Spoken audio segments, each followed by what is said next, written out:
back. This is Superior Physical Therapy's monthly newsletter. We're talking about shoulder pain. Today, the good stuff, I'm going to talk to you about the 3 most common dysfunctions that occur because of shoulder pain.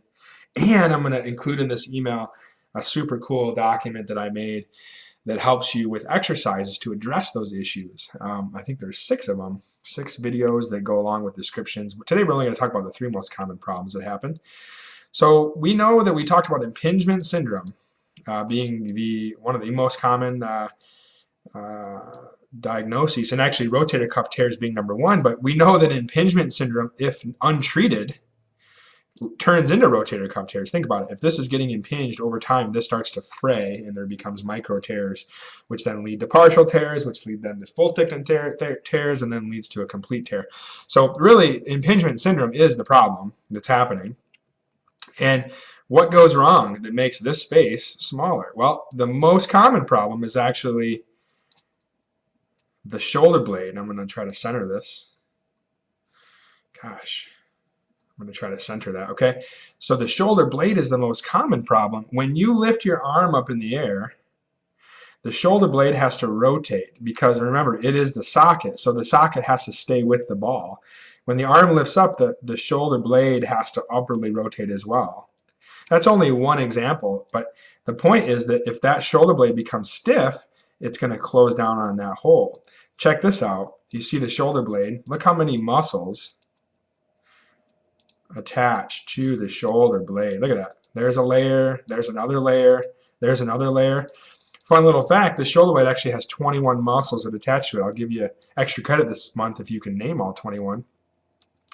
But it has a lot that can go wrong. So number 1 dysfunction that's actually causing shoulder pain is stiffness in one of the 21 muscles that attach to this bone right here, not allowing it to rotate when the arm moves. So that's number 1. Number 2 now is, in order for this to move properly, it needs to move along the ribs. Okay, the ribs are basically its track. Well, the ribs also attach to the spine. So if I'm moving my arm side to side overhead, when I move the shoulder blade needs to move along the ribs. And if the ribs don't move because the spine is stiff, there's spinal mobility problems, then we're going to get ribs that are stiff and we're going to get a shoulder blade that doesn't move. So number 2 most common dysfunction is actually this upper spine not moving. And in this case, we're talking about side to side motion. But the spine is this is a very common place for people to be hunched over and not very mobile. So that's number 2 most common problem in the shoulder, is that the spine is stiff. So the shoulder blade motion, the spine being stiff, those are 2 problems. And then number 3 is actually going to be interesting because we are going to actually shift down into the hips. Now, this is a hard one to understand, but you just got to maybe trust me a little bit.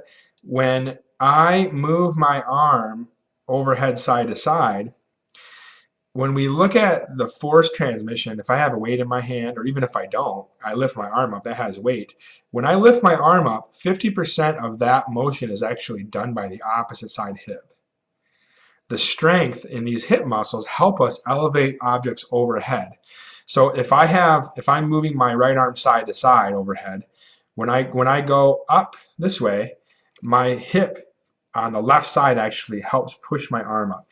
I use an example. When I was a baseball player, at center field, I could throw the ball all the way to home plate, but if I sat down, I could only throw the ball to second base.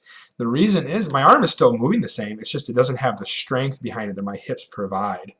So those are the 3 most common things that we look at when we have somebody with shoulder pain, is the shoulder blade mobility, the spine mobility, and then the hip, the opposite side hip. There are many more problems that can occur that cause shoulder pain, but that's a good tutorial, and I hope you enjoy the guide that I'm going to give you guys that talks more about 6 problems that can happen, including these 3. But I would encourage you, if you or anybody you know has shoulder pain, encourage them to come this month to our free shoulder pain workshop where we're going to dissect these issues in more detail. It's free. You can register by checking out the email this video came in.